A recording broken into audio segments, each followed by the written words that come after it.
Kirk Cousins in the winning locker room. Here he is for his weekly appearance on Redskins Nation. Redskins historian Mike Richman with the very earliest look at the Cleveland Browns, who have won 3 straight. They're playing pretty good. But if you look back on the history of these two teams, there's a lot of common denominators. Right. Well, these two teams go back to 1950 when the Browns came into the league from the All-America Football Conference. And the Browns hold a commanding 37-12-1 record over the Redskins all time. That's a little deceiving because they won 9 straight games in the early 50s. Browns were a very dominant team at that point. And they also handed the Redskins their all-time greatest loss in terms of margin, 59 points in 1954. One of the great trades in Redskins history was the acquisition of Bobby Mitchell to actually integrate the Washington Redskins. How did that trade come about?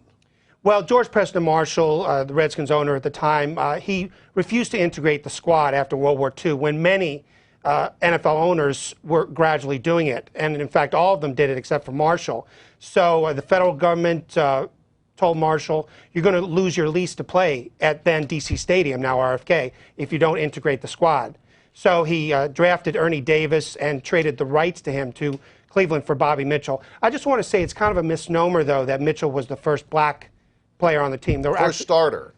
First black superstar on the team. And you may be right, yes, first starter, too. But there's also John Nisbey from the Steelers, Ron Hatcher from Michigan State, draft pick, and there was one other, too.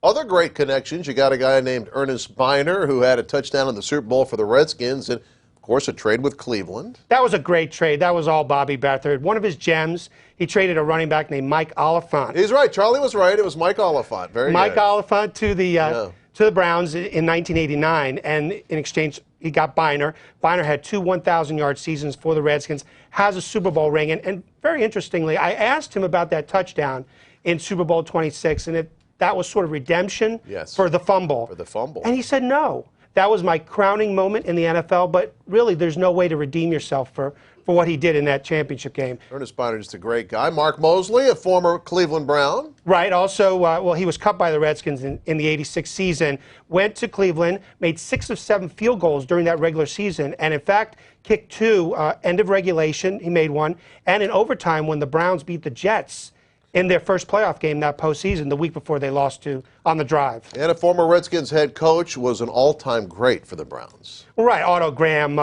one of the greatest quarterbacks in NFL history, one of the 4 chosen in 1994, the NFL's 75th anniversary, as one of the greats along with Sammy Baugh, Joe Montana, and Johnny Unitas. But then, coming here as a coach, not that great. Not that great. Mike, time is rapidly wasting. The holidays are almost here. You got some great books for the fans if they're interested. Thank you, Larry. Yes, I'm out of copies of my Redskins Vault, but I have copies of the Redskins Encyclopedia, most comprehensive journalistic account of Redskins history. Go to redskinshistorian.com.